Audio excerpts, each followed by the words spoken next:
Vous suivez la télévision Sanganiro. Bienvenue, chers téléspectateurs, à ce journal dont voici les principaux titres.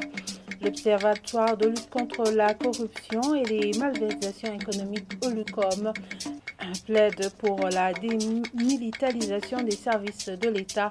Au cours d'une conférence tenue ce mardi, Gabriel Ruffieri a indiqué que le fait qu'on donne à ses agents de sécurité et militaires des postes fait qu'ils oublient des fois leur mission de maintien de l'ordre.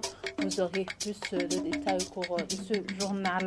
Et le Conseil des ministres tenu la semaine dernière a analysé un projet de loi et plutôt un projet d'appel à manifestation d'intérêt pour la rénovation, l'extension et l'exploitation de l'hôtel Source du Nil et ses alentours. D'après le compte rendu de ce Conseil des ministres, l'objectif de cette rénovation est de faire de cet établissement un hôtel à 5 étoiles. Voilà pour le sommaire. Les détails, c'est tout de suite.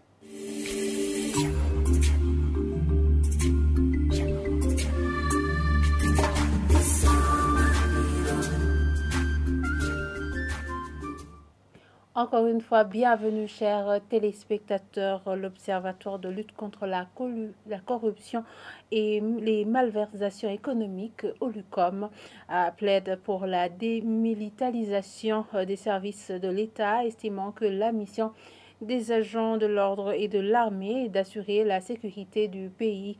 Lors d'une conférence de presse animée ce mardi, au moment où le chef de l'État totalise ce 18 juin 4 ans au pouvoir, Gabriel Ruffieri a déploré également que la stratégie de 2020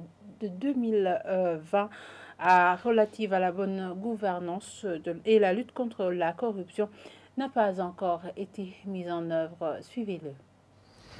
Nous demandons au président de la République, donc toutes ces recommandations sont adressées exclusivement au chef de l'État. D'abord, la mise en place effective de la stratégie nationale de bonne gouvernance et de lutte contre la corruption. Il y a une stratégie qui a été promulguée par feu Pierre Nkurunziza, je crois, en 2020, au début, je pense, mais cette stratégie de bonne gouvernance et de lutte contre la corruption a été mise dans les tiroirs de la présidence. Jusqu'à aujourd'hui, on ne sait pas où se trouve cette stratégie de bonne gouvernance de lutte contre la corruption. Personne n'en parle. Et ça, c'est grave. Ça, c'est grave.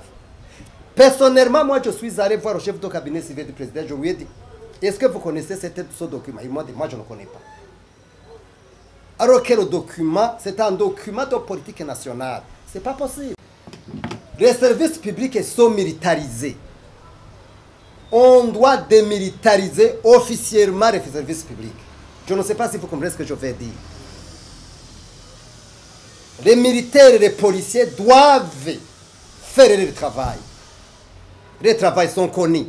C'est la protection de l'intégrité du territoire et la garantie de la sécurité. Mais pas dans le commerce, pas dans les services publics. Il y a des experts pour ça. Je vous l'avais dit en titre, le Conseil des ministres tenu la semaine dernière a analysé le projet d'appel à manifestation d'intérêt pour la rénovation et l'extension ainsi que l'exploitation de l'hôtel Source du Nil et ses environs. Dans un extrait du compte rendu, Jérôme Niondima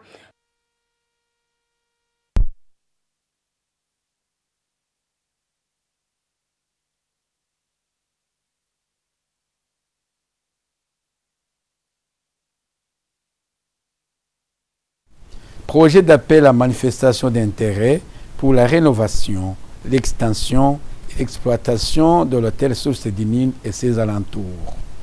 Il a été présenté par la ministre du Commerce, du Transport, de l'Industrie et du Tourisme. Cet appel à manifestation d'intérêt concerne le recrutement d'un partenaire privé, local ou étranger, qui va réaliser la rénovation, l'extension et l'exploitation de l'hôtel Source du Nil et de ses alentours. À ce titre, Le partenaire privé sera chargé de rénover l'hôtel pour son positionnement à 5 étoiles et de réaliser son extension à travers la conception, le financement, la construction et l'exploitation d'un centre commercial duty-free et d'un centre de conférences internationales. Le Conseil des ministres a recommandé que cet appel à manifestation d'intérêt soit largement ouvert et publié même dans des journaux internationaux afin qu'il soit porté à la connaissance d'un public suffisamment large. Page société pour continuer avec ce journal. Les habitants du quartier 3Jabé en mairie de Bujumbura s'indignent que la société chargée de collecter les immondices ne le fasse correctement. Ceux qui se sont entretenus avec la radio-télévision Isanganiro indiquent qu'ils craignent d'attraper les maladies des mains sales et demandent à l'organisation Bujumbura Cleaning Company BCCCO d'exécuter correctement son travail au moins 2 fois par mois. Les détails avec Jean-Marie Mayonga qui s'est rendu sur terrain.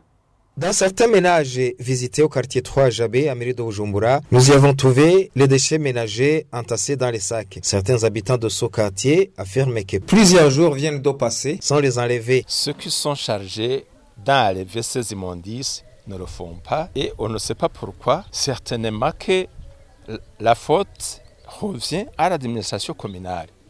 Pourquoi l'administration communale? Parce que c'est l'administration communale qui fait des conventions, des contrats avec ceux qui ont gagné le marché d'enlever ces immondices. En ce qui est des immondices, ils les enlèvent, mais pas comme on le souhaite. Nous avons par jour des immondices ménagères et s'ils tardent à les enlever, cela peut nous causer des maladies.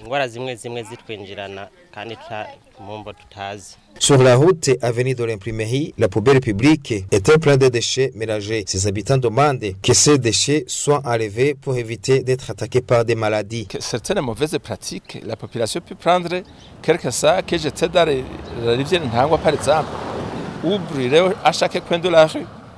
Et là, ça sera finalement une erreur contre l'environnement. Faisons appel à monsieur le maire de la ville. Quand ça tarde, ça révolte la population parce que ces odeurs nauséabondes, ces petits êtres vivants qui se déplacent jusqu'au salon, qu'ils viennent enlever ces immondices. Evelyne Nkengu Burundi, chef du quartier 3Jabé, précise que le manque de carburant est la cause majeure du retard pour le transport de ces déchets. Elle signale que ce quartier 3Jabé est construit en 4 blocs et si BCCCO enlevé dans l'un de ces blocs, cela n'explique pas que ces déchets ne sont pas enlevés. Eric Sabumukiza, chef de l'association BCCCO, lui aussi dit que le manque de carburant perturbe leurs activités, mais tranquillise qu'ils ont eu une station qui va alimenter l'association en carburant. Cette situation se présente ainsi alors que le maire de la ville de Bujumbura, Jimmy Atungimana, dans une réunion tenue au début du mois de mars, avait demandé à l'association de transporter ces déchets au minimum 2 fois par semaine. Continuons ce journal par la page santé. La maladie de diarrhée est un trouble digestif qui se manifeste par des selles liquides plus de 3 fois par jour. Le docteur Eric Nganza explique que la diarrhée peut survenir suite à une intolérance alimentaire ou peut être causée par des parasites ou virus ainsi que bactéries. Suivez-le. Il y a des virus, un ensemble de micro-organismes vivants qui peuvent attaquer un humain, donc le contaminer. Il peut y avoir des virus, il peut y avoir des bactéries, les parasites ainsi que les champignons. Ce sont des micro-organismes que l'on sait qui sont le plus souvent à l'origine de ces diarrhées, mais aussi on peut trouver aussi d'autres maladies associées. Il peut y avoir donc les maladies couramment connues, donc les maladies ici tropicales et aussi infectieuses que l'on connaît comme le paludisme, la typhoïde, donc maladie des mains sales. Ça peut aussi causer ces diarrhées ainsi qu'avoir des tumeurs qui sont à l'origine de ces diarrhées et aussi d'autres pathologies donc intestinales comme les pathologies inflammatoires. Lorsqu'une personne consomme des aliments qui ne sont pas lavés, donc des aliments qui ne sont pas bien traités, il a tendance donc à développer ces diarrhées. Les facteurs favorisants, donc on peut parler, comme par exemple pour la typhoïde, qui peut aussi causer des diarrhées qui sont supérieures à 3 à 4 fois par jour. Comme la typhoïde, on sait que ça fait partie des maladies des mains sales, donc c'est lié à l'hygiène. Oui, je dirais que les signes sont les mêmes pour les enfants et les adultes. Déjà, une diarrhée, c'est un signe, et ça peut être donc un symptôme, donc c'est le patient lui-même qui rapporte qu'il a fait une diarrhée. Et donc, en tant que médecin, donc, on doit d'abord compter combien d'épisodes ou à quelle fréquence cette diarrhée est apparue. Donc, les signes sont les mêmes pour les enfants comme pour les adultes. Et ce sont des diarrhées qui sont liquides ou aussi semi-liquides qui peuvent se prévenir de 4 à 5 fois, voire plusieurs fois par jour. Oui, les signes sont les mêmes pour les enfants comme les adultes. Donc, les signes, ce sont ces diarrhées. Ça peut aussi être des douleurs abdominales. Et des douleurs abdominales. D'autres signes sont, je dirais, la conséquence de cette perte liquidienne et qui peut entamer au niveau hydroélectrolytique. Et voilà, c'est ici que nous clôturons ce journal. Merci de nous avoir suivis et très bonne suite de programme sur la télévision Isanganiro.